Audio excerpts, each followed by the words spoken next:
High-resolution satellite images have verified descriptions in the Rig Veda of the descent of the ancient Saraswati River from its source in the Himalayas to the Arabian Sea. Pure in her course from the mountains to the ocean, alone of streams, Saraswati hath listened. The mighty Saraswati River and its civilization are referred to in the Rig Veda more than 50 times, proving that the drying up of the Saraswati River was subsequent to the origin of the Rig Veda, pushing this date of origin further back into antiquity, casting further doubt on the imaginary date for the so-called Aryan invasion. This satellite image clearly shows the Indus-Saraswat river system extending from the Himalayas to the Arabian Sea. Here, the Indus River is on the left, outlined in blue, while the Saraswati River basin is outlined in green. The black dots are the many archaeological sites or previous settlements along the banks of the now dry Saraswati River. The drying up of the Saraswati River around 1900 BCE is confirmed archaeologically. Following major tectonic movements or plate shifts in the Earth's crust, the primary cause of this drying up was due to the capture of the Saraswati River's main tributaries, the Sutlej and the Dristadvati, by other rivers. Although early studies based on limited archaeological evidence produced contradictory conclusions, recent independent studies, such as that of archaeologist James Schaffer in 1993, showed no evidence of a foreign invasion in the Indus-Saraswat civilization, and that a cultural continuity could be traced back for millennia. In other words, archaeology does not support the Aryan invasion theory. Marine archaeology has also been utilized in India off the coast of the ancient port city of Dwarka in Gujarat, uncovering further evidence in support of statements in the Vedic scriptures. An entire submerged city at Dwarka, the ancient port city of Lord Krishna, with its massive fort walls, piers, wharves, and jetty, has been found in the ocean as described in the Mahabharata and other Vedic literatures. This Sanskrit verse from the Moshula Parva of the Mahabharata describes the disappearance of the city of Dwarka into the sea. After all the people had set out, the ocean flooded Dwarka, which still teemed with wealth of every kind. Whatever portion of land was passed over, the ocean immediately flooded over with its waters. Dr. S.R. Rao, formerly of the Archaeological Survey of India, has pioneered marine archaeology in India.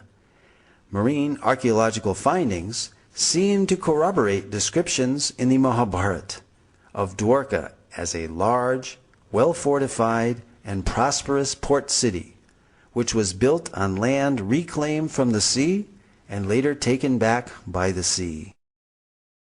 This lowering and raising of the sea level during these same time periods of the 15th and 16th centuries BCE is also documented in historical records of the country of Bahrain. Here is a glimpse of the massive Dwarka city wall. Among the extensive underwater discoveries were a large door socket and a bastion from the fort wall,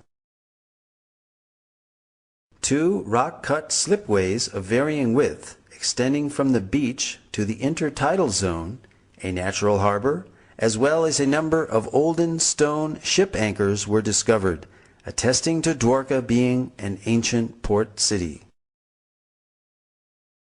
The 3-headed motif on this conch shell seal, found in the Dwarka excavations, corroborates the reference in the scripture Harivamsa that every citizen of Dwarka should carry a mudra or seal of this type.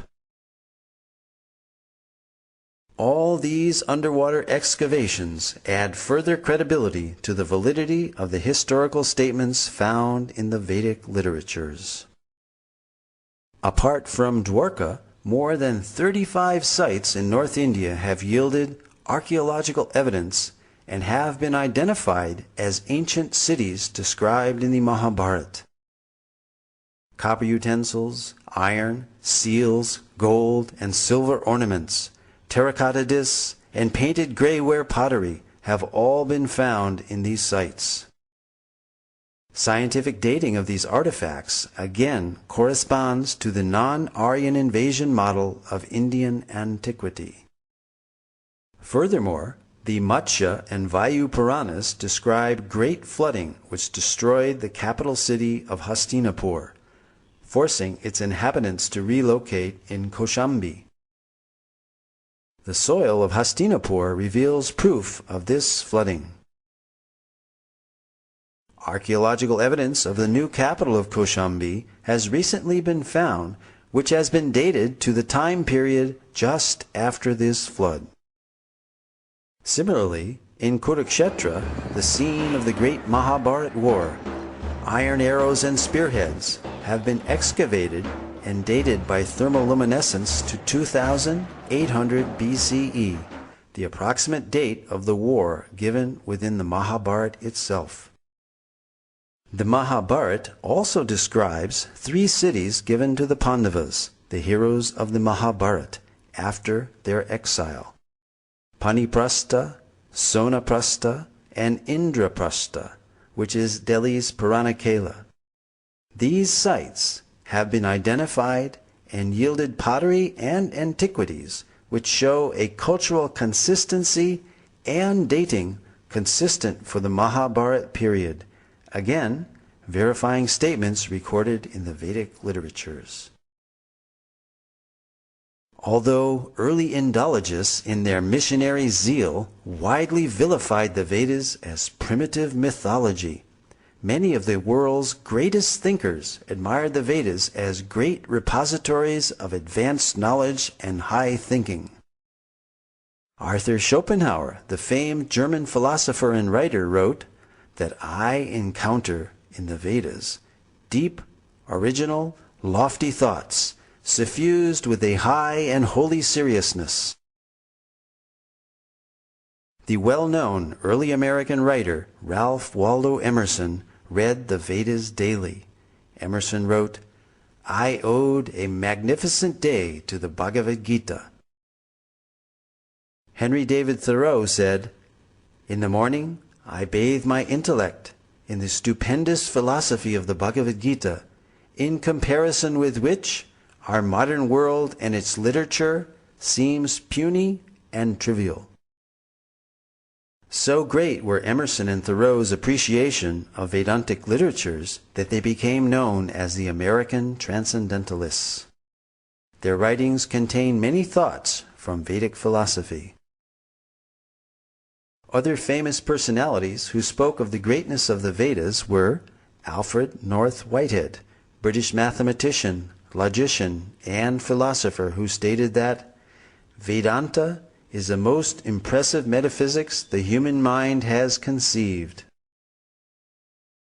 Julius Robert Oppenheimer, the principal developer of the atomic bomb, stated that the Vedas are the greatest privilege of this century.